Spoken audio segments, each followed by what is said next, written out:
al final de la clase cuando lleguen los otros. Y del superior, lo que abarca el frío, faringitis y enfermedades que producen estridor. ¿Estamos?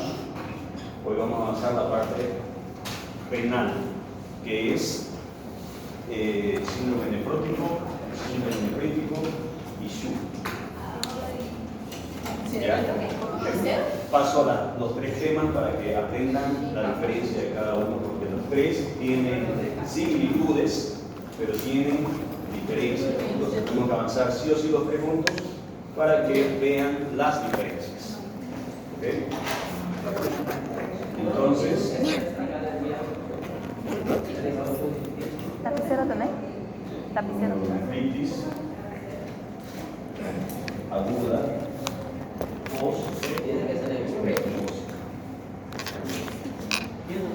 Doctor, no.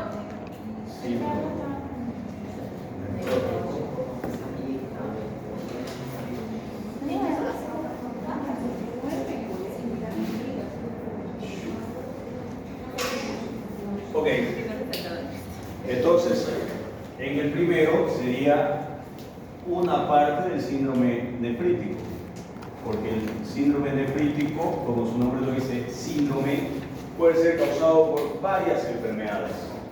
En el adulto la causa más común es la diabetes, pero como estamos en pediatría, la causa más común se llama glomerulonefritis aguda post-estreptocócica. ¿Ya? Por eso en el tema de faringitis les dije que una de las complicaciones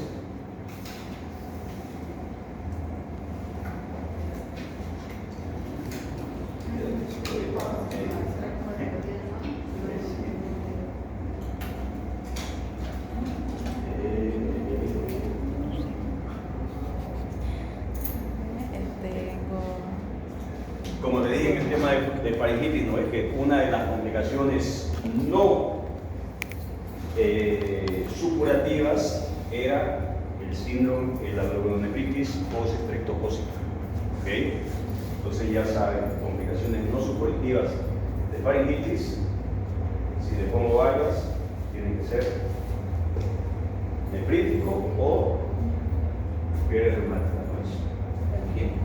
La valvulopatía que producen o fiebre reumática. Y las supurativas eran los accesos que se dan a nivel de la faringe. Muy bien, entonces vamos a analizar un poquito de qué sucede a nivel del riñón, ya para que podamos entender por qué es el post-estreptocócico, por qué es el nefrótico y por qué es el SHU. Y luego vemos cada uno. Muy bien. Recuerden que tenemos un riñón y ese riñón tiene una arteria aferente y una arteria eferente. Por la arteria aferente ingresa sangre y por la arteria eferente sale sangre y sus derivados, obviamente, que son proteínas, electrolitos, etc.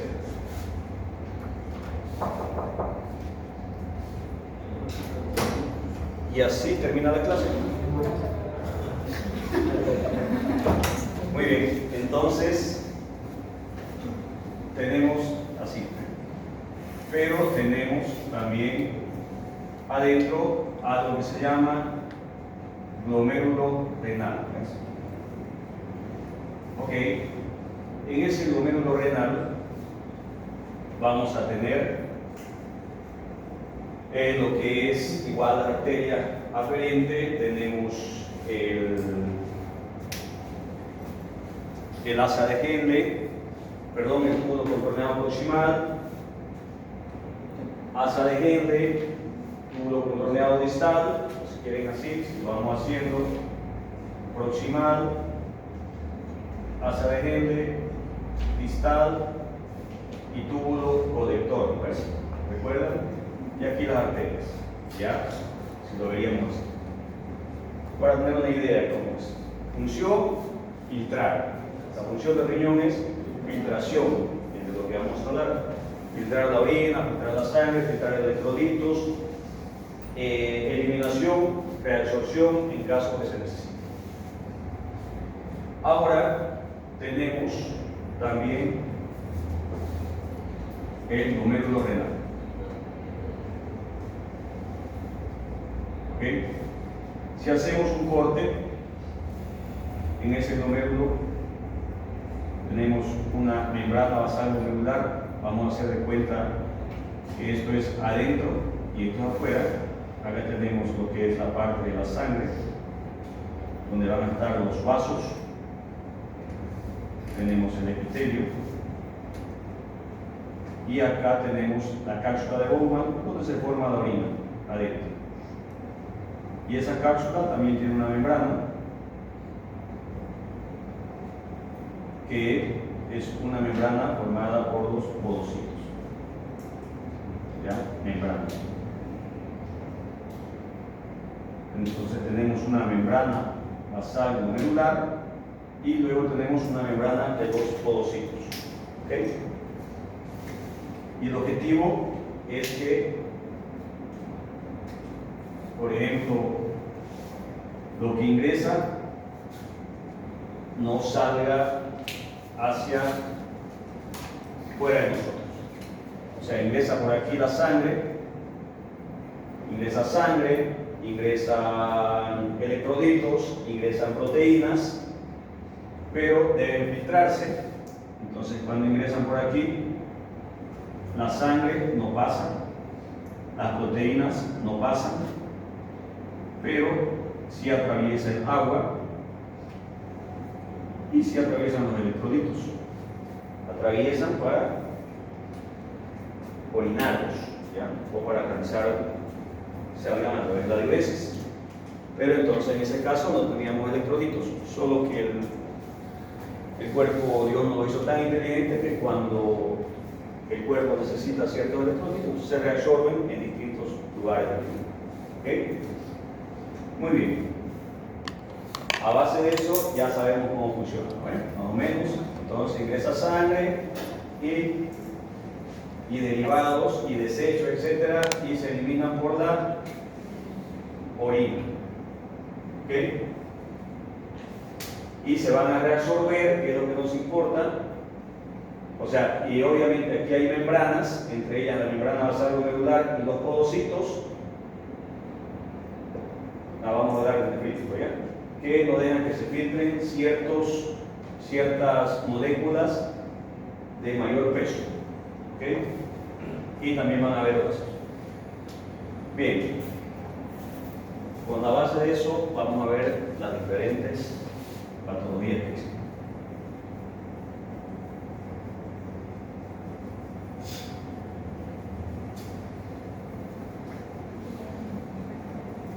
Entonces ya saben, ¿no? El riñón funciona como para reabsorber y para eliminar desechos. Primero en el nefrito. ¿Ok? Vamos a tener aquí, digamos,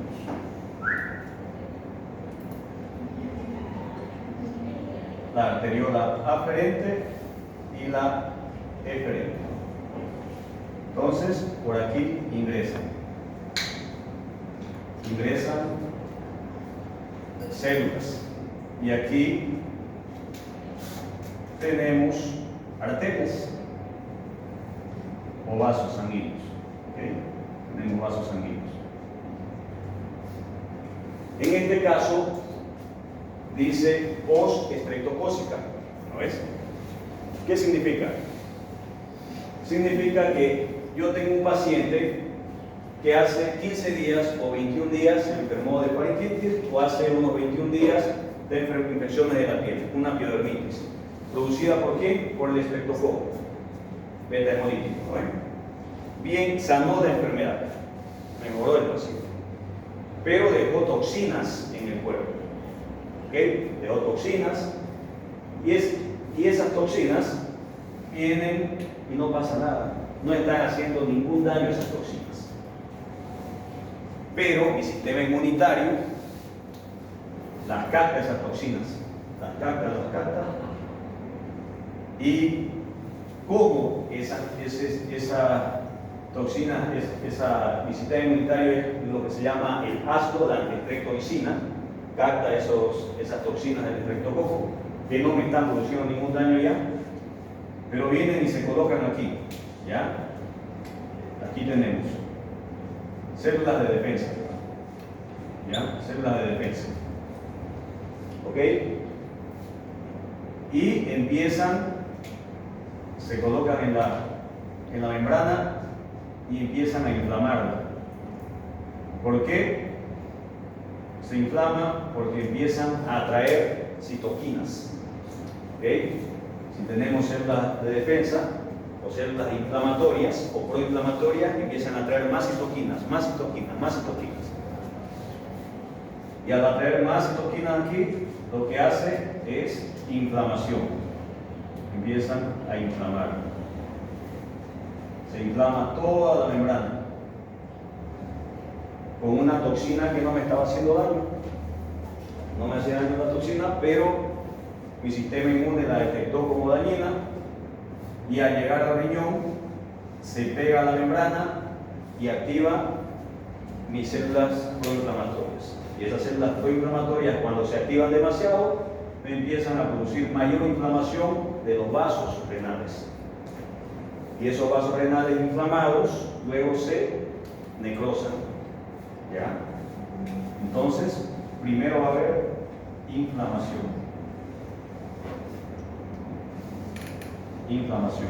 2 va a haber, esto va a llevar a necrosis. ¿Ok? Y 3, yo lo voy a ver como hematuria. ¿Por qué? Porque esa necrosis va a llevar a una salida. Hagamos de cuenta que este era el vaso, y luego los túbulos, y por acá tendría que salir la orina, ¿ya? Entonces por aquí ya esas células necrosadas que están eliminándose de ese vaso necrosado, cuando el paciente va a orina, sale hematuria. ¿Ok? Lo voy a ver como hematuria. Todo se da porque mi mismo sistema inmunitario detectó como dañino las toxinas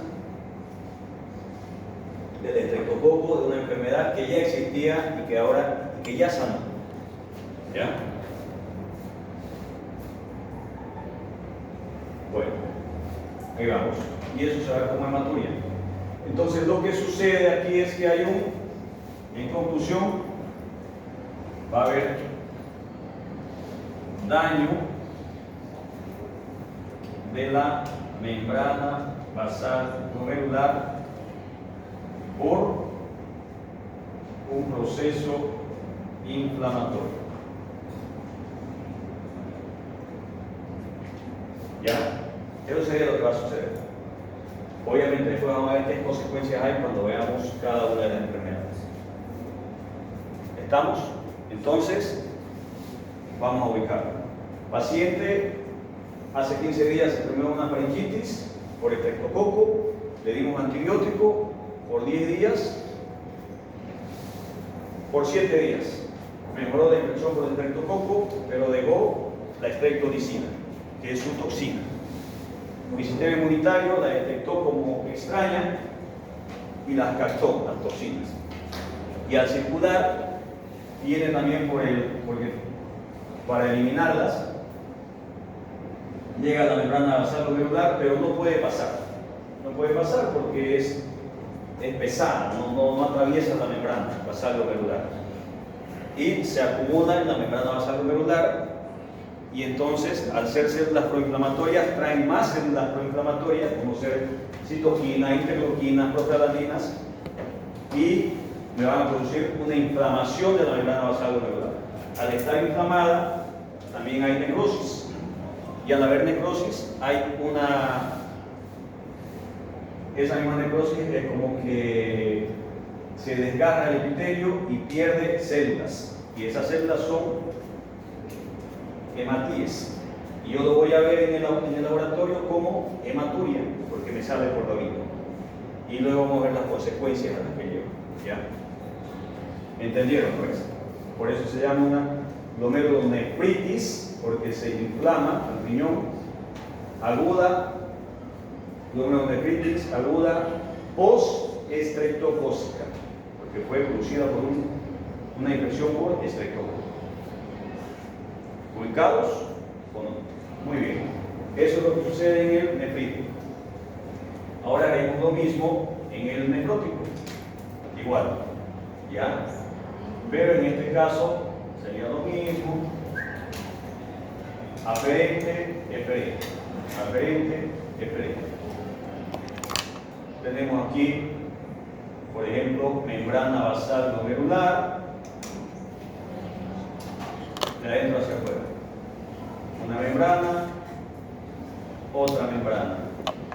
Membrana basal glomerular y membrana de los podocitos. ¿Ok? ¿Qué sucede aquí? Lo que sucede aquí es que por X motivo, porque en el caso de los niños se llama síndrome nefrótico idiopático de cambios mínimos. De cambios mínimos porque no va a haber mucha alteración. Si yo le hago un corte al riñón y lo veo por microscopio, no hay mucha alteración de la morfología del riñón. Casi nada de alteración, por eso son cambios mínimos. Lo que sucede es que mi sistema inmunitario, solito, sin ninguna alteración, no se sabe el motivo, o sea, no necesita ninguna infección, no necesita ser un factor genético, nada. No es por la pobreza, por la sociedad, nada. Puede darle a cualquier niño, generalmente el pico, unos 4 años más o menos. Sucede que se culpa aquí a los linfocitos T. Entonces estos linfocitos T se activan demasiado y me producen y me afectan la permeabilidad de la membrana. ¿Ya? Recuerden que el objetivo es que lleguen células, electrolitos, proteínas, ¿ya? Proteínas, células como de sangre, electrolitos y proteínas. Los electrolitos van a atravesar, el agua va a atravesar, pero las células como la sangre no atraviesan la membrana y regresan nuevamente por la célula aferente. Las proteínas no atraviesan la membrana y regresan nuevamente hacia el cuerpo. Eso es lo normal. Ahora, cuando este linfocito T me afecta el riñón, produciéndome un síndrome nefrótico de cambios mínimos, lo que era impermeable me lo torna permeable. Me torna permeable la membrana basal glomerular y me torna permeable la membrana del podocito. Entonces, hago de cuenta que estas son las proteínas que no debían, que llegan y siempre regresan. Ahora, como me afectó la membrana del podocito, entonces ya salen a través de la membrana y se eliminan por orina.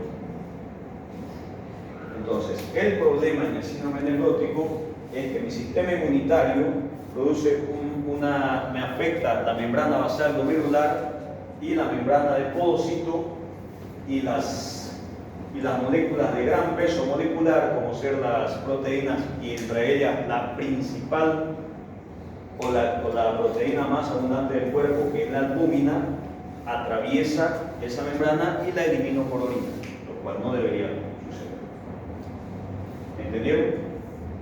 Eso es lo que sucede. Entonces, aquí es un daño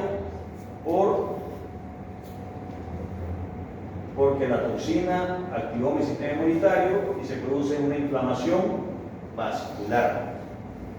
Aquí es un aumento de la permeabilidad de la membrana. Entonces, daño vascular de la membrana basal glomerular, aumento de la permeabilidad de la membrana basal glomerular y sobre todo de la membrana de los podocitos.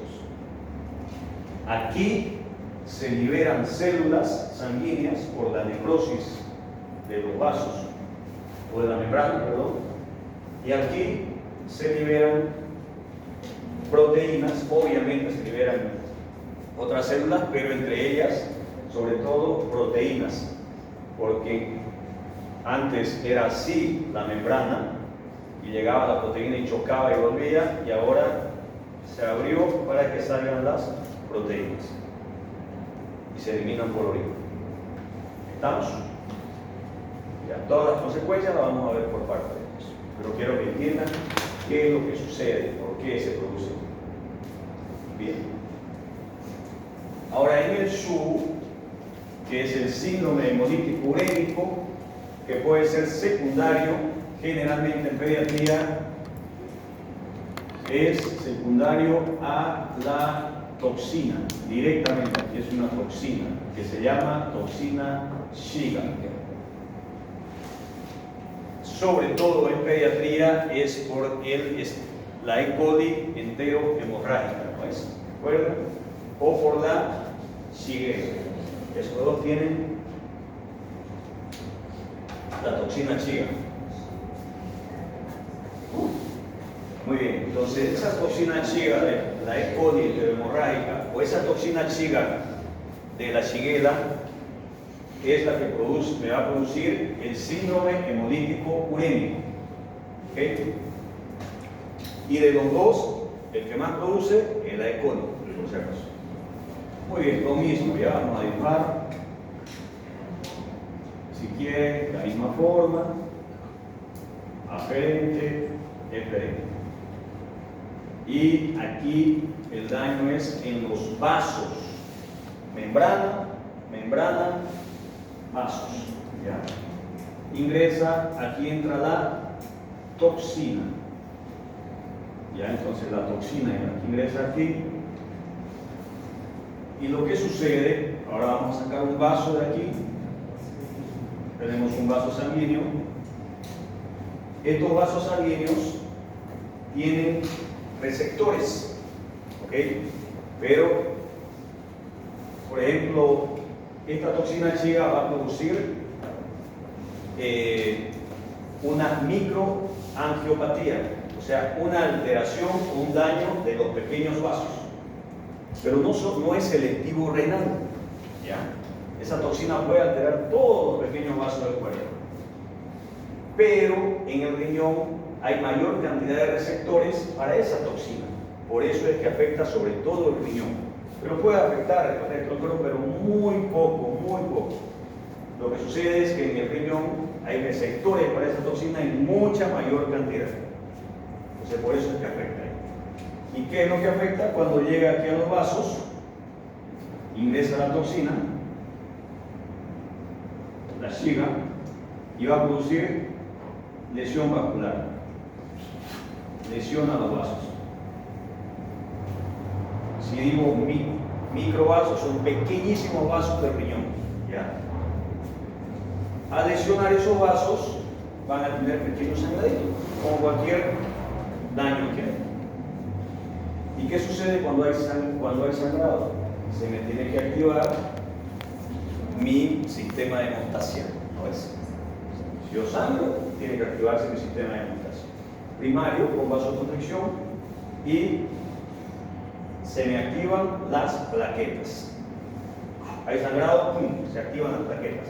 Vamos donde hay sangrado, dicen esas plaquetas, y se vienen. Entonces hay activación plaquetaria, hay adhesión plaquetaria, se adhieren aquí, se activan, se adhieren y se acumulan. Entonces todo esto es plaquetas, lleno de plaquetas en los pequeños vasos. Y ese vaso que antes tenía ese calibre también se me va a inflamar y obviamente se me va a hacer más delgado. ¿Ya? Disminuye su calibre.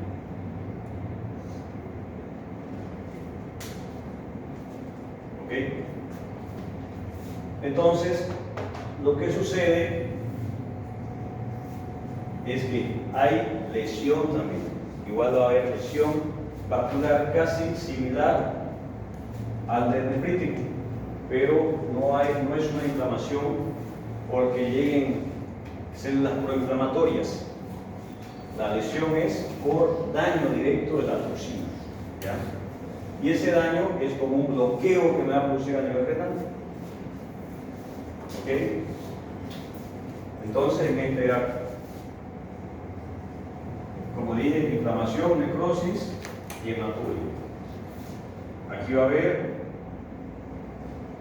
aumento de permeabilidad. De membrana basal glomerular y membrana de los podocitos, producida por una activación del linfocito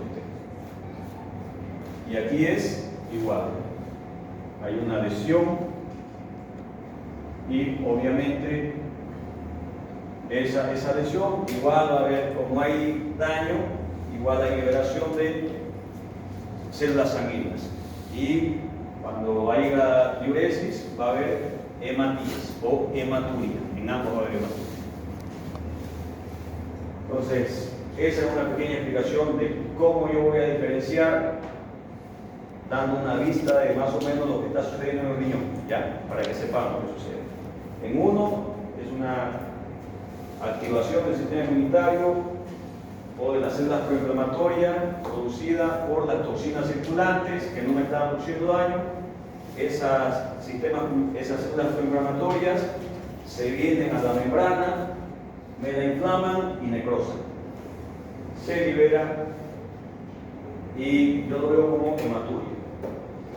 Segundo, de forma idiopática, cuando se dice idiopática es que no hay una causa aparente, se me activa mi sistema inmunitario a través de los linfocitos T y entonces actúan sobre la membrana renal, membrana basal glomerular, membrana de los podocitos y células que no deberían haberse filtrado empiezan a filtrarse. Entre ellas, proteínas, la proteína más abundante del cuerpo, albúmina, y empieza a eliminar albúminas con sus posteriores consecuencias. Y en el síndrome hemolítico urémico, la toxina misma, que es la toxina Shiga, produce daño a nivel de los microvasos, los pequeños vasos renales, y al producir lesión, entonces ese daño a nivel de los vasos renales produce una lesión a nivel renal, ¿ya? Y obviamente igual esa lesión yo la voy a ver como hematuria, ¿ya? Ahora vamos a ver qué consecuencias produce cada una. ¿Alguna duda? Ok.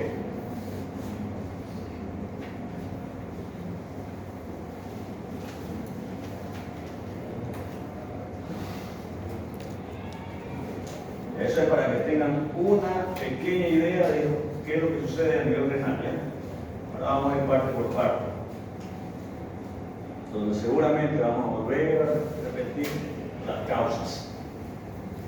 Pero ahora con la clínica, tratamiento.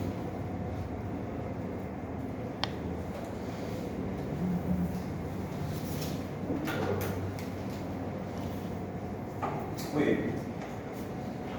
Ok, entonces, la glomerulonefritis postestreptocócica tiene una etiología, tiene una fisiopatología que ya les expliqué, tiene una clínica, tengo que hacer para esa clínica ciertos diagnóstico, tengo que hacer diagnóstico, tengo que realizar un tratamiento y puedo tener complicaciones.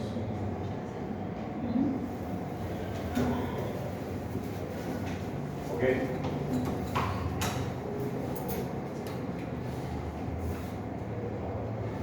Ok. Entonces, ¿cuál es la etiología de la glomerulonefritis aguda postestreptocócica? ¿Cuál es el culpable?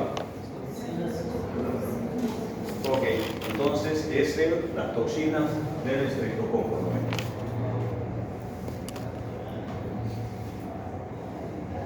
Toxina o endotoxina del estreptococo. Beta hemolítico o estreptococo biógenes, ¿no? ¿Ya?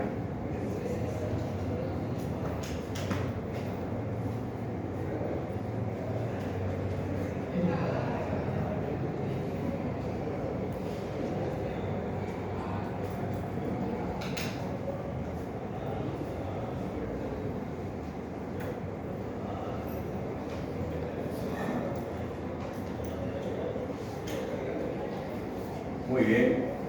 Por si acaso aquí puede haber todavía un apellido más que se llama coconsumo de complemento, que significa que yo necesito el complemento C3 para que se unan mis células inflamatorias con la toxina. ¿Ya? Ahora verán luego que es muy importante este C3. Incluso fue pregunta de Revalqué. ¿Ya? La clínica va a ser aquí edema.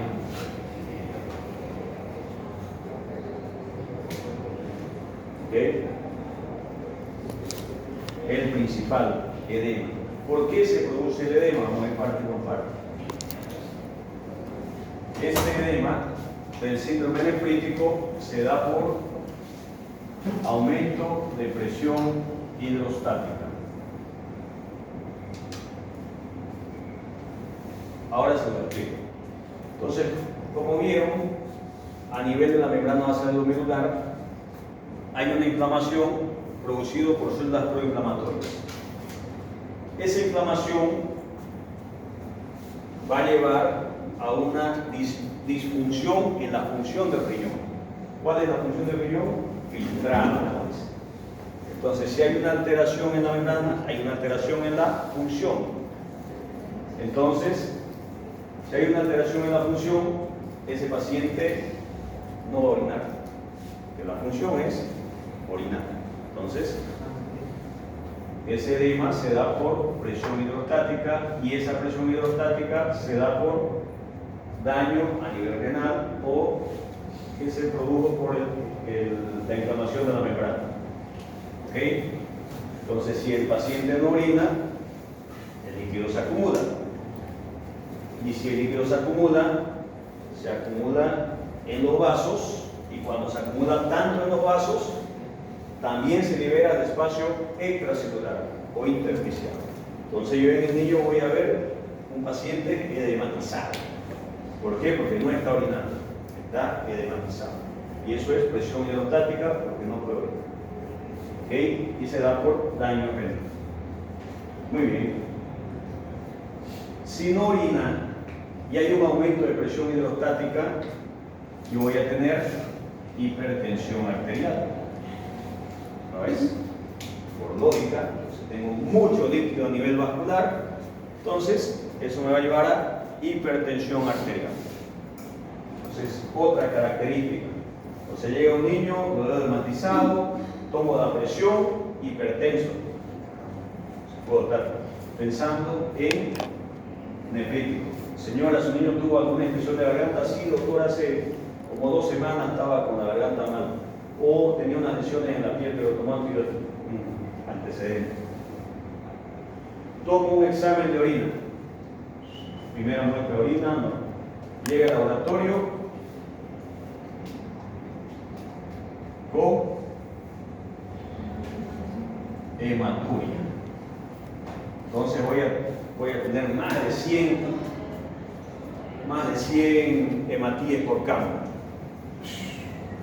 Entonces, mucho para mi diagnóstico. Edema, hematuria, hipertensión arterial. La triada clásica de la glomerulonefritis. ¿Ya? Entonces, todo se da porque el paciente no puede orinar. Y obviamente, entre los antecedentes voy a tener también oliguria. Señora, ¿y su niño está orinando normal? No, doctor, no está orinando normal. ¿Y qué color la orina? Media negra, doctor, como la Coca-Cola. Coluria. Entonces, hay poca orina, media color Coca-Cola en algunos casos. Obviamente no todos no tienen todas las características. Entonces, si disminuyó la cantidad de orina, si está más oscura, orina oscura, entonces me hace pensar, tomo la presión, hipertensión arterial. Realizo un examen siempre de orina, hematuria. Caramba. Entonces, mucho para nefrítico. ¿Ok? El diagnóstico, lo primero que tengo que hacer es un examen general de orina. Simple, un examen general de orina, no digo simple, se llama simple, ¿ya? no digo que sea 5. Entonces ustedes piden examen general de orina o examen simple de orina. Muy bien, ahí me va a salir donde yo voy a ver nuevamente hematuria.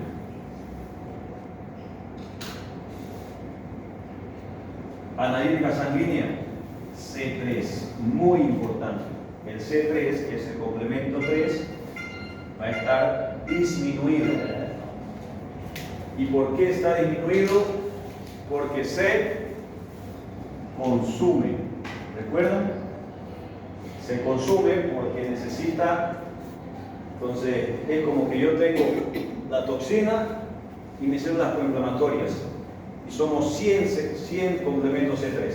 Somos 100 C3. Entonces, agarro toxina, célula proinflamatoria y la uno. Pero yo me voy con ellos porque los tengo que mantener unidos. Y entonces, vamos uniendo, vamos uniendo. Cuando tomo el examen de sangre, ya no están libres, están allá unidos. Entonces, se van consumiendo. Es muy importante. El principal examen, ¿ya? El superior de la realidad fue cuál es el principal examen hemopítico. Y el último en desaparecer es el C3. ¿Ok? Yo no quiero de realidad, pero igual me entero. Doctor, solicite ese En la analítica sanguínea solicito hemograma, función renal porque está alterada, entonces voy a pedir urea, creatinina. Siempre ustedes no van a solicitar función renal, tienen que pedir específico el nombre. Solicito urea y creatinina, y ahí solicito C3 también. ¿Ya? Por si acaso, también puede solicitar C4, pero el cual no está alterado cuando es generalmente en pediatría y por estreptococo. Se altera cuando es por lupus, digamos, y eso se va a dar más en adultos o en preadolescentes. El lupus también parece en el También, pero se da ya no sería cambios mínimos. Ya hay más alteración a nivel renal. Muy bien, entonces pido un examen de orina, me salió hematuria, sospecho mucho en un nefrítico, pido examen de sangre, donde pido C3, urea, creatinina. ¿Ya? ¿Dónde van a estar? Elevadas. ¿Ya? Va a estar elevado. Ok, y obviamente puedo pedir un hemograma. Además voy a pedir ácido, ¿ok? Que va a estar más de 200, en alguno dice 300. La antiestreptomicina O, que es la que estaba circulante. Entonces, si yo tengo antiestreptomicina circulante, es porque tenía toxinas también, ¿ya? Por eso se dice que la estreptomicina va a ser positiva después de unas 2 semanas. Coincide con el cuadro más o menos.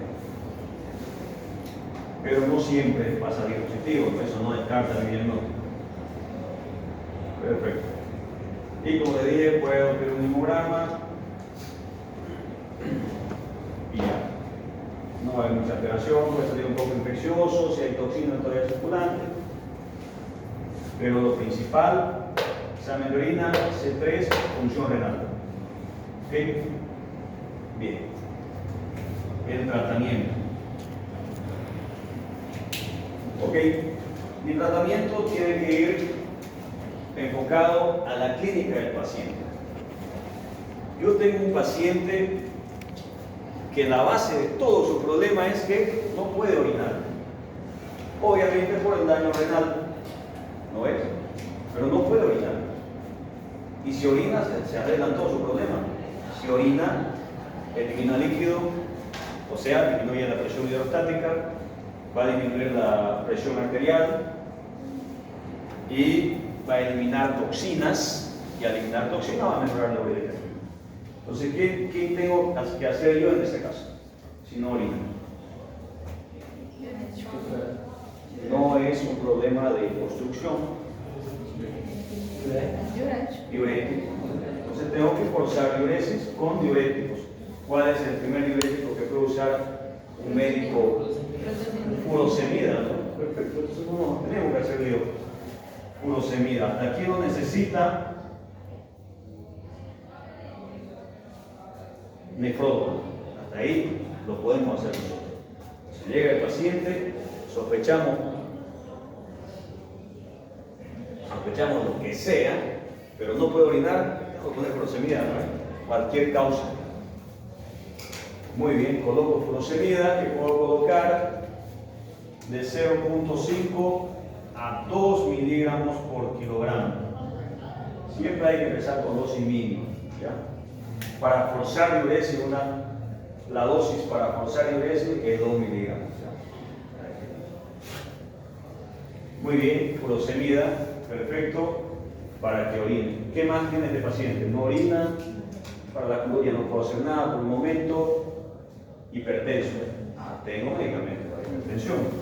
¿Qué medicamento puedo colocar? Nifedipino. El más manejable, la parte general, como se llama. ¿Por qué? Porque también podría utilizar espironolactona, pero se lo dejamos ya al nefrólogo, ya que él vea cuándo va a necesitar. A menos que esté perdiendo potasio, etcétera, pero ese no va a perder potasio. Mira, pues, aquí en el hemograma yo puedo pedir ionograma. ¿Por qué pido ionograma? Porque puede haber un aumento del potasio, que no puede orinar. Eso es grave. Muy bien, furosemida, nifedipino. ¿Qué más? Tengo una acumulación de líquido en el paciente.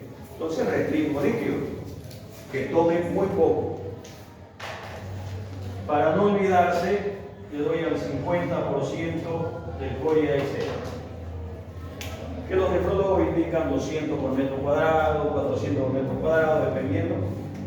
Pero en general, para tener por lo menos hasta que lo vea el nefrólogo, damos el 50% de su coria y cera. O sea, que si pesa 20 kilos, ¿cuánto le toca por coria y cera? 1500, ¿no es? 1500 ml de líquido para 24 horas. ¿Ya? ¿Por qué? Porque los primeros 10 kilos es por 100, son 1000 ml, los segundos 10 kilos por 50 son 500, entonces tenemos 1500 para 24 horas. Ese sería su requerimiento total de un paciente normal, ¿no ves? ¿Recuerdan? ¿O no? No se lo explico. ¿Tú quieres? Ok. Es la H y S. Oye, de Segar. ¿Qué es? Está en chivo. Para despacito, tranquilo. La fórmula de Oye y Segar la pasamos en el primer tema de hidratación. Para los requerimientos basales. Así lo tenían, digamos. Ok, entonces el líquido por mantenimiento por Oye y Segar, pregunta en el grado. Ayer casi aplazamos uno porque uno de los médicos era muy bueno. Pero no supo eso. Entonces, líquido de mantenimiento por Oye y Segar es el líquido para 24 horas, por ejemplo, ¿no? Entonces, si a ese paciente de 20 kilos le toca 1500 ml para 24 horas, le doy 750. Significa que él en 24 horas solo puede tomar 750 ml de líquidos, nada más. Entonces tiene que medir. Entonces, señora, usted va a medir, toma el vasito. Doctor tomó 200, ya. Doctor tomó ya, va 500, listo. Solo 200. Doctor ya va a 750 y van 12 horas, no puede tomar más. Porque si no va a seguir hinchándose. Solo su 50%, ¿ya? Perfecto, entonces furo, nifedipino, esto se llama restricción hídrica. No puedo darle mucho líquido. Sodio disminuido o dieta hiposódica. ¿Ok? Dieta hiposódica. Porque tengo hipertensión, no puedo seguir dándole sal a ese paciente. Dieta hiposódica.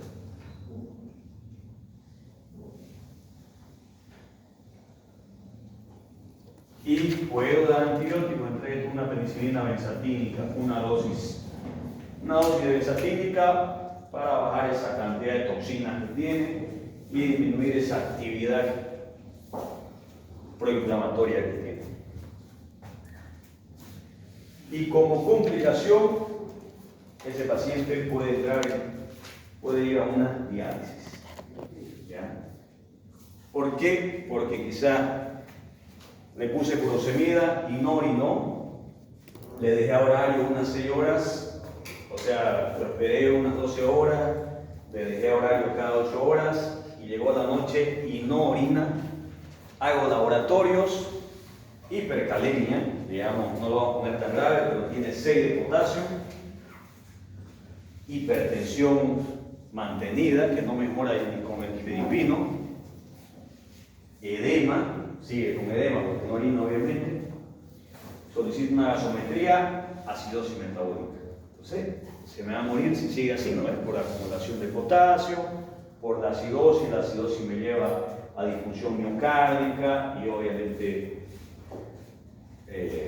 orgánica. Entonces, hay que dializar. La diálisis se llama reemplazo renal, ¿no es? Y saben a qué se refiere, ¿no es? Que el cirujano coloca 2 tubos de diálisis, o un tubo, perdón, donde infundimos soluciones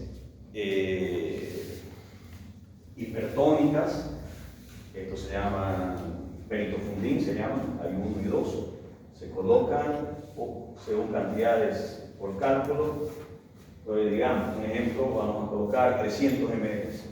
Se pone 300 ml, llegan al peritoneo, su función, absorber todos los azoados que presenta, o sea, o urea o las toxinas que hay en el cuerpo, empieza a absorber, dejamos ahí una media hora en el peritoneo, empieza a absorber y luego abrimos otra media hora o 40 minutos, que salga ese líquido que le hemos infundido.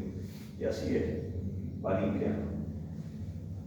10 baños, 12 baños, dependiendo, a veces están a 5 días realizando porque todavía no, hasta que el paciente va mejorando, va bajando la actividad de la enfermedad y luego ya cuando empieza a tener diuresis y bajan, y obviamente por laboratorio va mejorando la urea y la crea y va orinando, entonces ya dejamos de hacer diálisis. ¿Alguna pregunta sobre glomerulonephritis? Ya. Cuando hacemos el seguimiento, ¿con cuál se le hace? Esta es la pregunta. C3. Con eso se hace el seguimiento de cómo va la parte de la configuración y el seguimiento del nefrótico. Muy bien. Ahora el síndrome nefrítico se llama de cambios mínimos.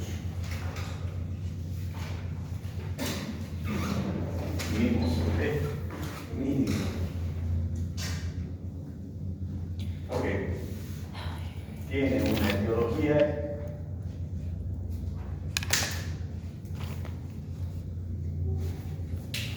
¿Cuál es la etiología?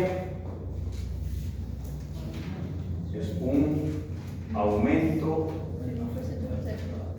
de permeabilidad de membrana basal glomerular y membrana de los podocitos. Y esto se da por, diríamos, ¿cómo le llamo?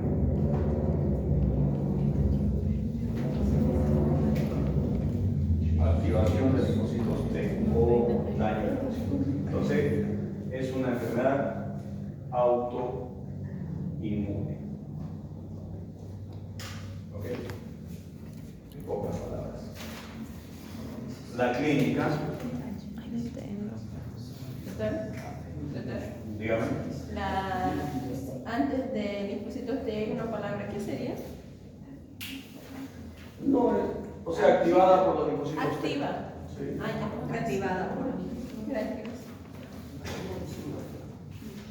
O producida, como quieran. Muy bien, la clínica va a ser igual. Entonces, ¿qué es lo que sucede? Hay un aumento de la permeabilidad y obviamente aquí hay pérdida de proteínas y entre ellas albúmina, principal proteína del cuerpo y más numerosa. Perfecto. Entonces, ya saben, a nivel del vaso yo tengo un equilibrio que se llama equilibrio Starling, ¿no es? Que está dado por presión oncótica y presión hidrostática. Cuando la presión oncótica y la presión hidrostática se manejan bien, no hay edema, no es, y tengo buenas presiones. Ahora, cuando la presión oncótica, ¿por quién está dada? Por proteínas, y la presión hidrostática por agua. Aquí hay aumento de la presión hidrostática. ¿Ya? Y aquí va a haber, si yo pierdo proteínas, el paciente es... ¿Qué cosa? Entonces en la clínica va a haber igual edema. ¿Ok? En general, en los tres hay edema. Por eso yo quiero que lo diferencien. Porque yo puedo tener un paciente que llegó con edema, ahora tengo que ver cuál es la causa. Estas son causas renales. Vamos un poquito hacia atrás. Si me llega un niño con edema, yo puedo pensar, mi diagnóstico es un síndrome edematoso. Ese síndrome edematoso yo tengo que clasificarlo. ¿Es renal? Puedo pensar en estas tres cosas. ¿Es cardíaco? Está causando una insuficiencia cardíaca congestiva. Reviso. Hay ritmo de galope, entonces tiene que estar ahí. Ocultan y tal. ¿Hay crépito? No, no hay crépito, no hay ritmo de galope, no hay hepatomegalia, no hay ingurgitación yugular. Ah, no hay insuficiencia cardíaca. Entonces, el nutrido, veo clínica del nutrido. Signo de la bandera, que es un paciente choquito, que no es choco, es por falta de proteínas, piel descamada y antecedentes de cómo se alimenta. ¿Ya? ¿Por qué? Porque el nutrido igual puede tener falta de proteínas, pero eso es por falta de alimentación. Ah, no es desnutrido, no hay piel descamada, el cabello es normal y bueno, aparentemente buena alimentación y no es crónico el problema. Alergia, de repente fue tan agudo y el niño es alérgico a algo, veo si hay lesiones en la piel, alguna picadura, ¿por qué está edematoso? No, no es. Si yo tengo que ver en casillo del signo edematoso, veo cardíaco, veo desnutrido, alérgico, quemado, puede haber condiciones de quemadura, o por último, si no encuentro nada de eso y no es esto, también hay una enfermedad que se llama hepatopatía perdedora de proteínas, propia del hígado, o sea, va a ser más avanzado. Y si descarto todo, me voy a lo renal, que puede ser nefrótico, nefrítico o SHUT. Los tres tienen edema. Esa es la característica de los tres en común.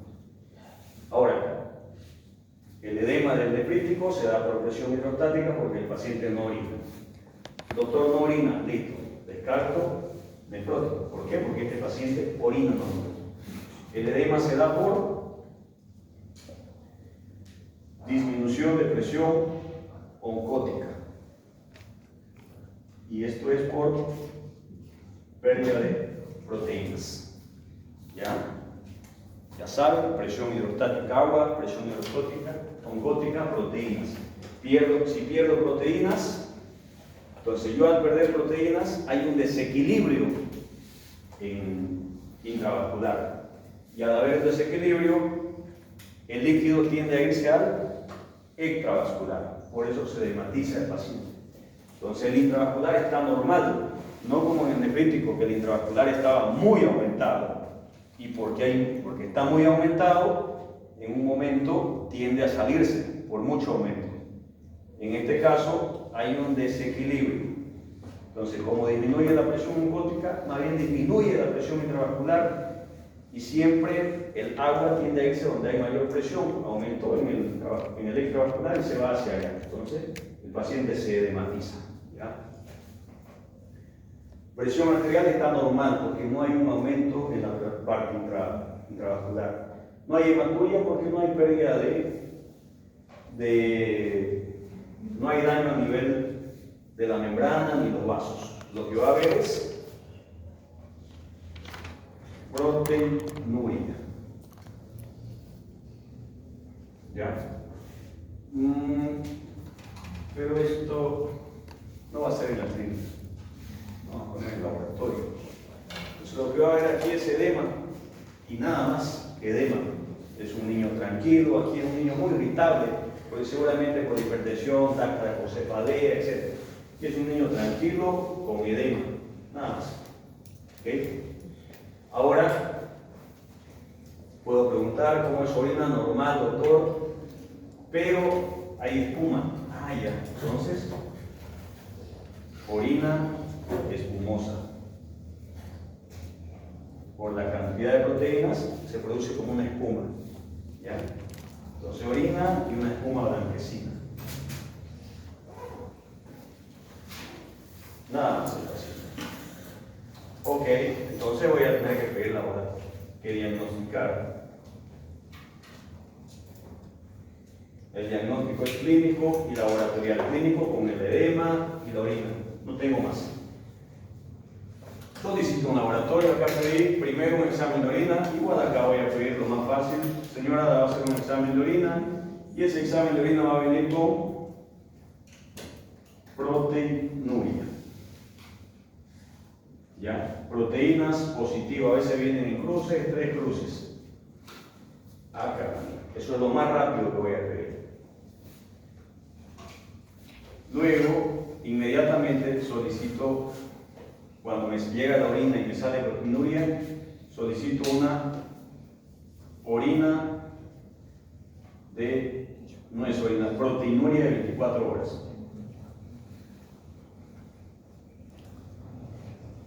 Proteinuria de 24 horas. O sea, es lo mismo, es una orina de 24 horas. No necesita ser estéril. Señora, usted va a traer este frasco, le voy a dar este frasco grande y vamos a empezar a acumular la orina desde ahorita, 5 de la tarde, hasta mañana 5 de la tarde. Esa muestra la llevamos al laboratorio y ahí van a ver qué cantidad de proteínas hay. Sería positivo si hay 40 miligramos por metro cuadrado hora o 50 miligramos por kilogramo. Así sale. ¿Ya? Así lo muestra el laboratorio. Entonces, una proteinuria positiva es como el diagnóstico para saber si es nefrótico. Sí tengo mucha proteína perdida. Ahora solicito exámenes de sangre. Voy a solicitar albúmina.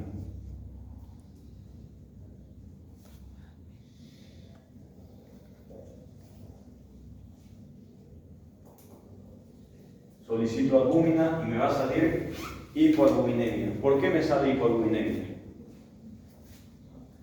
Tomo un examen de sangre y sale hipoalbuminemia. ¿Por qué? Porque pierden orina, ¿no? Es muy lógico eso. Entonces, va a ser menor de 2 gramos por litro, miligramos por ciento, no me acuerdo cómo es el asunto. ¿Ya? Pero va a ser menor de 2. ¿Ya? Entonces llega al laboratorio, albúmina 1.5. Estamos confirmando, está perdiendo mucho por orina.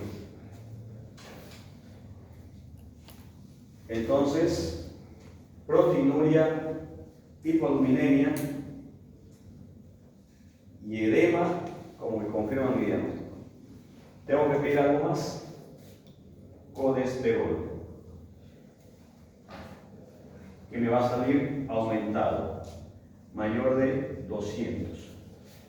Eso se llama hipercolesterolemia. ¿Pero por qué el colesterol ha aumentado? Porque mi hígado, cuando detecta que yo estoy perdiendo albúmina por orina, mi hígado dice, ah caramba, este señor necesita albúminas y empieza a produce proteínas, no albúminas específicamente, produce proteínas. Pero el lugar donde se produce proteína no es específico para albúmina. No dice te falta albúmina, dice te falta proteínas. Y empieza a producir lipoproteínas y entre ellas colesterol. Entonces acumula también mi colesterol, lo cual no es bueno porque puedo hacer trombos. ¿Okay? Si yo, eso es lo básico que voy a pedir. Un examen de orina, un estudio de proteínas y colesterol. Y con eso, obviamente, luego mi proteinuria 24 horas. Pero, ¿qué más podría pedir si tuviera ahí la posibilidad en mi centro de salud? Voy a ver que mi trombina 3 sobre todo va a estar disminuida. ¿Por qué? Porque es una proteína que también se pierde por orina. Entonces con eso tengo más tendencia a hacer trombos, porque la trombina 3 es como que un anticoagulante. ¿Ya? Se pierde también. También pierdo inmunoglobulinas, porque también son proteínas. Y al perder inmunoglobulinas, ¿qué son las inmunoglobulinas? Anticuerpos, ¿no? Son células de defensa. Entonces tengo tendencia a infectarme de cualquier cosa. Imagínate, me internan en un hospital donde hay muchas enfermedades, tengo síndrome nefrótico y ahora ya yo sé que también pierde inmunoglobulinas. Entonces tiene tendencia a infectarse y no poder protegerse con su mismo sistema inmunitario. Si yo ese paciente yo tendría que aislarlo en un lugar donde no esté en contacto con enfermedades. Ya por eso a veces es importante saber un poquito de la fisiopatología que se produce. Ok, bien. Eso sería todo lo principal, ¿ya? Que van a pedir colesterol, albúmina, proteinuria y examen de orina.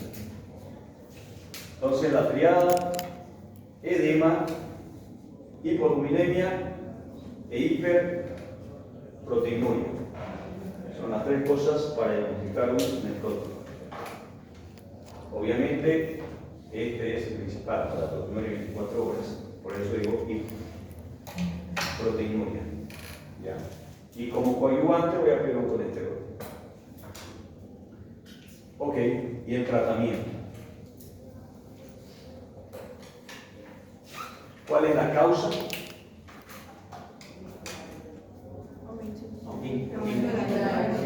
¿Ya? ¿Y quién aumenta esa probabilidad? Entonces yo, ¿qué es lo que tengo que hacer? Disminuir mi inmunidad. ¿No ves? Tengo que disminuir mi inmunidad porque yo tengo un sistema inmune muy alterado que me está produciendo daño. Entonces yo tengo que bajar esa inmunidad. ¿Qué medicamento baja la inmunidad? ¿Qué medicamento conoce inmunosupresor? Corticoides, perfecto. Entonces, coloco entre los corticoides, voy a poner prednisona. ¿Ya? Colocan prednisona.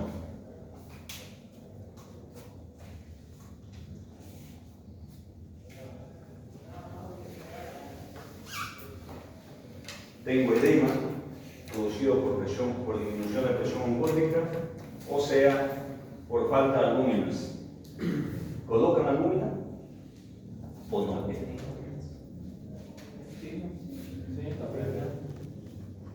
Albúmina. ¿Y qué va a pasar con la que le voy a colocar? No, cuando yo le ponga albúmina, ¿qué va a pasar? Yo le pongo albúmina porque hay medicamentos de albúmina, ¿no? ¿Qué sucede? Va a seguir perdiendo, ¿no? Si la está perdiendo. Solo coloco en caso de anasarca con disconfort respiratorio. O sea, que tengo un paciente que me está produciendo, ustedes saben que el derrame pleural puede ser exudado o trasudado. En este caso va a tener un trasudado el paciente. ¿Ya? Puede tener un derrame pleural o trasudado por aumento de la presión oncótica, periodo líquido y tiene un derrame. Entonces, si yo tengo paciente con un anasarca y tal, entonces coloco albúmina para aumentar la presión oncótica intravascular y empiece a atraer líquido del extravascular al intravascular y empiece a orinar, a botar ese líquido un poco para que no siga con ese desconfort.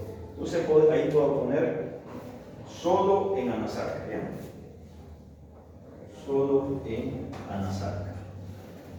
Si yo diagnostico al inicio del paciente, no hay anasarca, nada, no necesita albúmina, igual la va a perder. Y esa que le voy a poner igual la va a perder, pero yo tengo que salvar la vida en ese momento y esa dificultad que tiene. Mientras los corticoides van haciendo efecto. ¿Qué más? Edema. Nada más, no necesito más. Puedo poner antibiótico como profiláctico. Puedo poner antibiótico ahí porque recuerden que es un paciente inmunocomprometido. ¿Ya?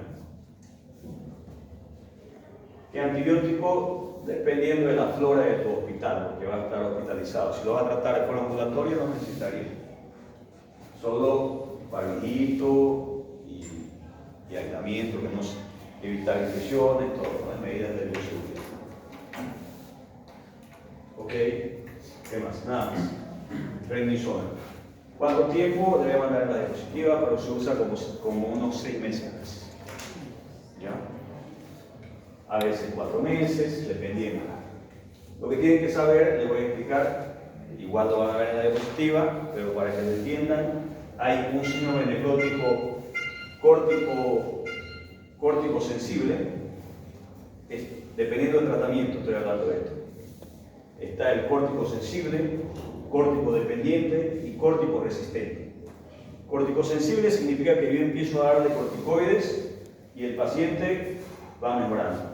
Disminuyen los edemas, hago los exámenes de orinas o hago la proteinuria 24 horas y hay una disminución en la eliminación de proteínas. Significa que está disminuyendo o mejorando esa permeabilidad que tenía. ¿Ya? Voy dando todos los días, más o menos se da por 2 semanas, y luego se pasa a dar día por medio porque yo el corticoide tengo que disminuirlo para quitarlo, ¿no ves? Paso a día por medio y el paciente tolera muy bien y sanó, todo bien. Eso es un córtico sensible, va bien con los corticoides. Ahora tengo el córtico dependiente, depende sí o sí de corticoides. ¿Cómo? Le doy todos los días, como al anterior paciente, y ahora paso a día por medio. Al pasar a día por medio, nuevamente se edematiza. O sea, necesita sí o sí corticoides diarios. Entonces no es un paciente con cambios mínimos, hay que ver cuál es la causa. Aquí le hacen biopsia o vuelven a reactivar la terapia y vuelven a quitar nuevamente después para ver cómo toleran. O alargan todos los días por 1 mes, por ejemplo. Eso ya hace seguimiento del método, no es que directamente le hace biopsia. Puede ser que pasó a día por medio, volvió a rematizarse, vuelve nuevamente a la terapia diaria y otra vez a día por medio, así va bien. ¿Okay? Y el córtico resistente es que no mejora con antibióticos, con corticoides, perdón, ni todos los días ni nada. En ese caso ya ven si le hacen ciclosporinas, ya medicamentos como para los oncológicos.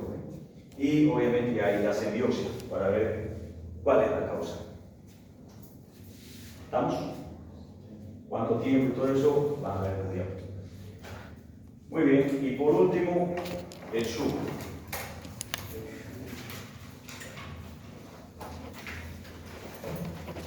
Entonces, el SUB tiene una etiología, tiene una clínica, tiene un diagnóstico y tiene un tratamiento.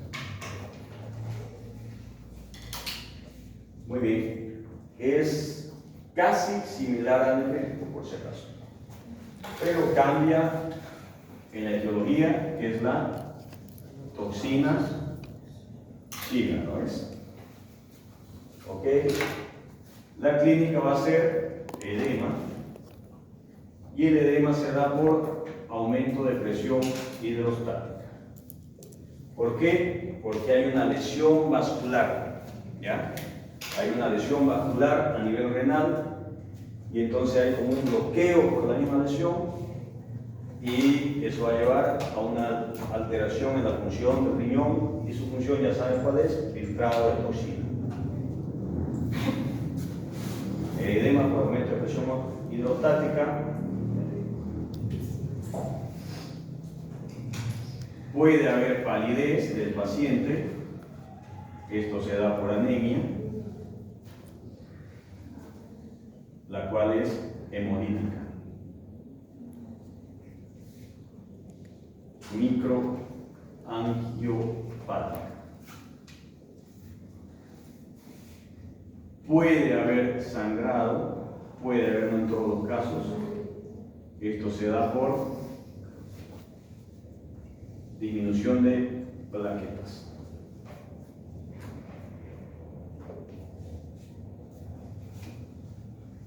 Obviamente, este aumento de presión hidrostática también me puede producir hipertensión arterial.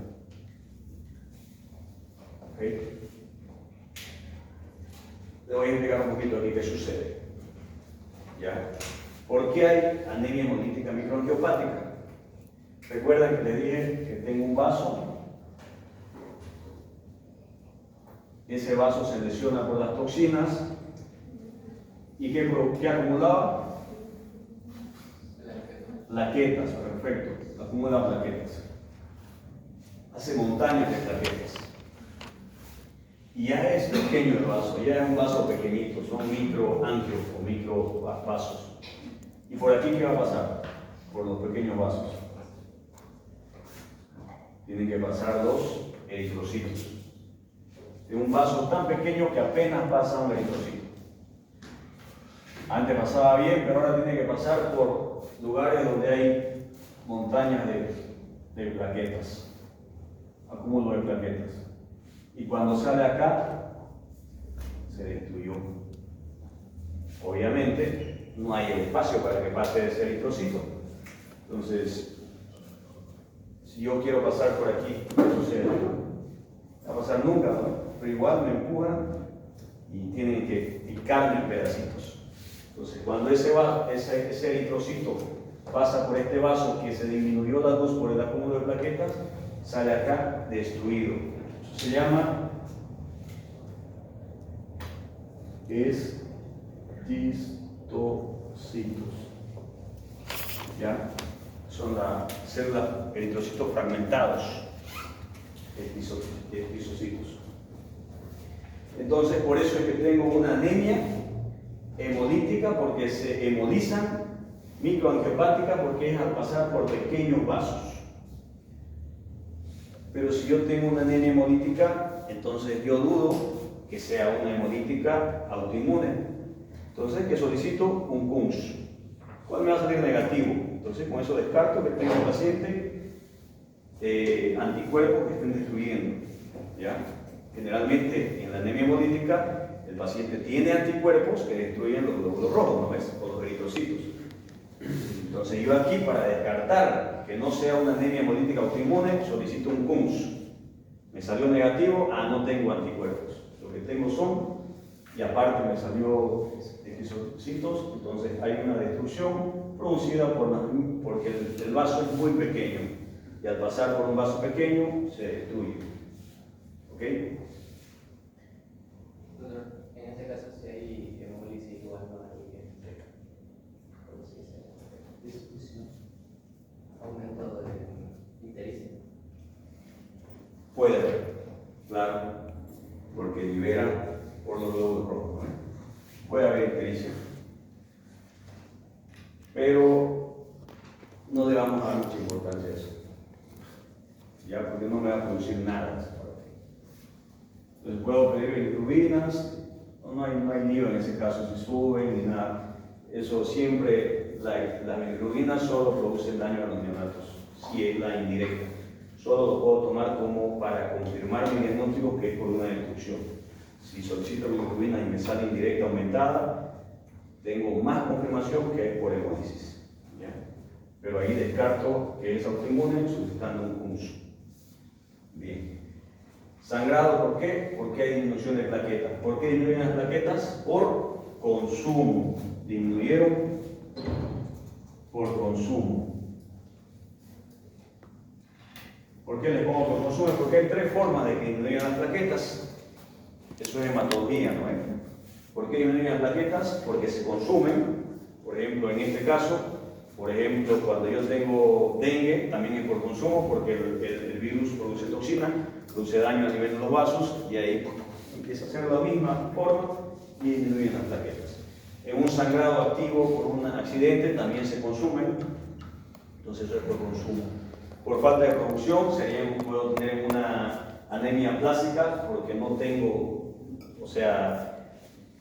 la médula ósea no produce nada, ni glóbulos rojos, ni glóbulos blancos, ni plaquetas, o por destrucción, como en una púrpura trombocitopénica idiopática que se están destruyendo. En este caso es por consumo. Entonces tengo edema, palidez, sangrado. ¿Qué más?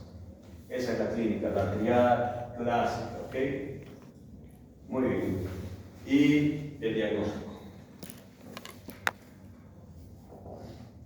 Obviamente en todos los casos, mi diagnóstico principal es clínico, pero también puedo solicitar laboratorios. En este caso voy a solicitar, tengo edema, aumento de presión hidrostática producido por lesión vascular a nivel renal, y eso me va a alterar la filtración glomerular. Si yo tengo una sospecha de daño en la filtración glomerular, o sea, función, voy a solicitar urea y creatinina. Lo mismo que en el nefrítico, que va a estar aumentado. Casi es lo mismo, pero en este caso voy a solicitar hemoglobina, que va a estar disminuida. Voy a solicitar plaquetas, que van a estar disminuidas. Y obviamente puedo solicitar un ionograma para ver lo mismo, si hay acúmulo de potasio. Perdón, aquí también va a haber o puede haber poliuria. ¿Ya? ¿Por qué? Porque va a haber una insuficiencia renal aguda, de causa renal. Incluso en pediatría el síndrome hemolítico urémico es la primera causa de insuficiencia renal, de causa renal, por si acaso. ¿Ya? Es la primera causa de insuficiencia renal en pediatría, el SHU. ¿Ya? No el nefrítico ni el nefrótico, es el SHU. Y antecedente, muy importante preguntar, diarrea. ¿Por qué? Porque hay un antecedente de que tuvo infección por Shigella o por E. coli. La Shigella y E. coli producen diarrea ¿de qué tipo? Disentérica, ¿no? Perfecto, tipo disentérica. Entonces, doctor, hace como 20 días estuvo con diarrea, hace unos 10 días estuvo con diarrea y salió con sangre. ¿Usó antibiótico? Sí. Yo uso antibiótico, predispone al SHU. Por eso no en todas las diarreas se da antibiótico. El uso de antibiótico predispone al SHU. ¿Por qué? Porque hay una difusión bacteriana y liberación de toxinas. Perfecto. Ya tuvo diarrea. Antecedente sumamente importante. Y ahora, paciente con diarrea, disentérica, que actualmente tiene diarrea, tiene edema, leve palidez, no hay sangrado, no sangra generalmente los pacientes con SHU, no bajan demasiado las plaquetas y actualmente no orina, doctor, no orina. Orina muy poco, igual puede ser colúrica, igual que la solicité laboratorio úrica, creatinina elevada, hemoglobina baja, plaquetas bajas, típico de un SHU, ¿ya? Entonces, si yo solicito laboratorio, anemia, plaquetopenia y creatinina elevada, muy característico de un SHU, más edema en el paciente. Y ya estas son es lo clásico que me va a llevar al diagnóstico. Un potasio elevado ya son las consecuencias de la insuficiencia renal. Y el tratamiento muy similar al nefrítico. Entonces, 1, restricción hídrica. ¿A cuánto? 50%, para no complicarse la vida, manténgale eso. O si en ese momento cambiaron las cosas, ya háganlo según el nefrólogo de su hospital. Pero si tienen un centro de salud, por lo menos lo mantienen. Si le dicen no podemos aceptar un mismo espacio o ejecutivo, mantenga el 50% hasta que lo deriven. Furosemida, que no está orinando. No antibiótico, aquí, no antibiótico. no se da antibiótico. Si hay hipertensión, un antihipertensivo, pueden poner nifedipino.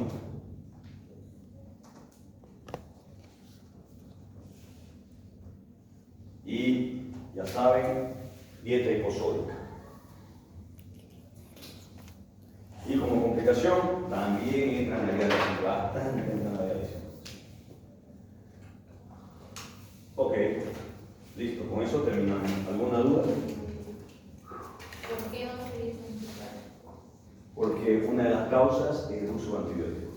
Si todavía está la bacteria circulante, con el antibiótico yo la destruyo y libero toxina al destruir la bacteria. Y es la toxina la que le produce el daño a nivel vascular, no la bacteria, es la liberación de la toxina.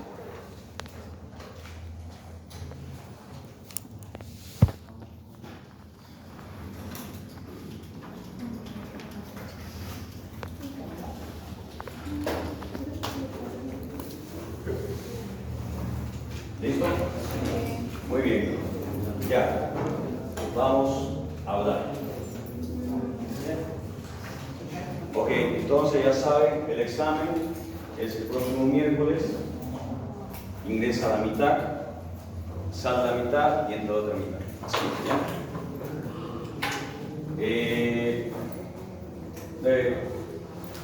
El tiempo, unos 15 a 20 minutos, el teórico, y unos 10 minutos de práctica. No necesitan más tiempo. O media hora en total, como quieran. El teórico, ya saben, es opción múltiple, el 90%, y puede tener una de falso y verdadero y otra regalada. Y eso es el teórico. El práctico, ya les expliqué, les vuelvo a explicar. Ustedes, como ven la mitad de aquí, creo que son 30, 34, no sé. Entonces, cada uno tiene derecho a una pregunta. Con 15 preguntas les basta, o a 2 preguntas, como quieran. Bueno, va a ser una pregunta cada uno. En grupo, ¿ya? Yo soy el papá, por ejemplo, yo soy el papá y empieza el doctor Alberto. Y usted, señor, ¿por qué trajo su hijo? Lo trae por diarrea. Ah, listo, no pregunta otra cosa, ¿ya? Sigue ella. ¿Desde cuándo está la diarrea? Hace 5 días. No pregunta más. Sigue ella. ¿Cuántas veces al día? 5 veces. ¿Cómo era la diarrea? Era con sangre. Y todos van a escuchar eso. O sea, todos tienen derecho a escuchar y van anotando el cuadro clínico, ¿no? Van haciendo preguntas. Ahora, el que no sabe preguntar, no pierda su tiempo, porque aquí tienen 15 minutos, tú empieza. No falta uno, ay, no sé qué decir, y ahí está, 1 minuto, el tiempo sigue corriendo, tienen 15 minutos. Y si hay uno que no sabe preguntar y lo está atrasando, el atraso es para todos. Si alguien no sabe qué preguntar, diga paso, y el siguiente sabrá qué preguntar, ¿vale? Para ir preguntando más y llegando al caso clínico. Ya, y doctor, el niño, porque me pueden preguntar como padre y como médico, ¿no? Y está tosiendo, sí está tosiendo. Y cuando oculta el crépito, hay crépito. Y está deprimido, está letárgico. Yo te voy respondiendo. Muy bien, acabaron los 15. Nadie más pregunta otra cosa en grupo. Ahora, si el doctor tiene 10 preguntas más para hacerme, me dice, doctor, yo voy hacia allá y las preguntas son solo para él y para mí. Porque no es justo que él sea muy bueno para hacer una historia clínica y sepa que hay muchas cosas para preguntar y llegar al diagnóstico, y que los otros no saben preguntar y también lleguen a esa duda porque no saben preguntar. Aquí hay que saber preguntar. Entonces van a tener el derecho de las 15 preguntas, todos, pero luego el que sepa interrogar y quiera llegar, tenga más dudas y sepa qué preguntar, ese me llama y me pregunta. Ahora, si le dice, doctor, y yo llego ahí, y está muy irritable, no le respondo esa respuesta yo, porque le estoy diciendo ahorita que es solo para mí y para él. Y obviamente se lo voy a volver a repetir lo que le estoy diciendo en el examen, ¿ya? Porque es solo su duda de él. Él va a tener derecho a esa pregunta, nada más.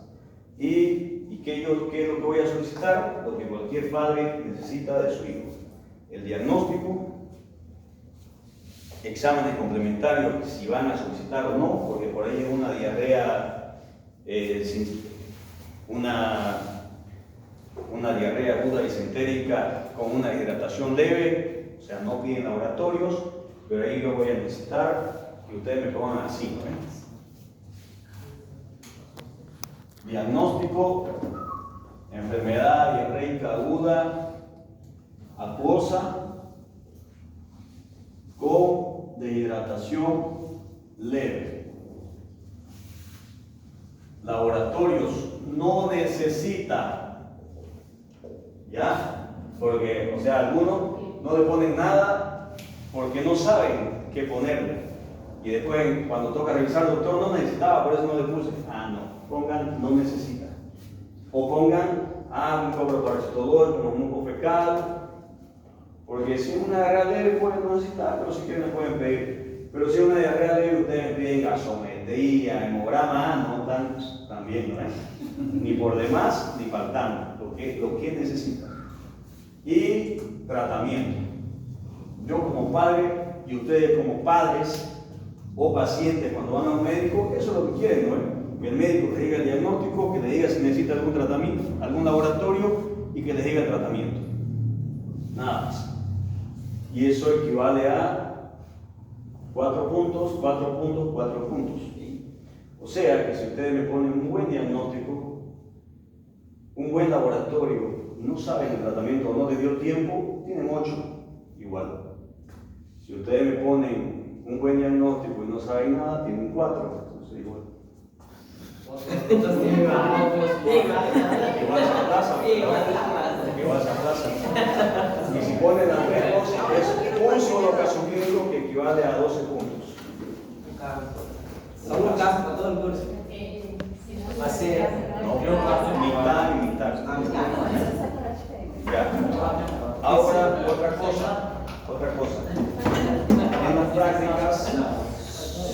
En las prácticas no los dejaron entrar, ¿no? Ni los van a dejar entrar si no tienen el carnet. Y la única forma de tener el carnet son 2 formas: una legal o una ilegal. ¿Cuál quieren? ¿Cuál es la más rápida y barata? La que no se pague. Ya que no se pague. Ya, la ilegal, ok. Sí, yo también quiero eso porque eso. Ya sucede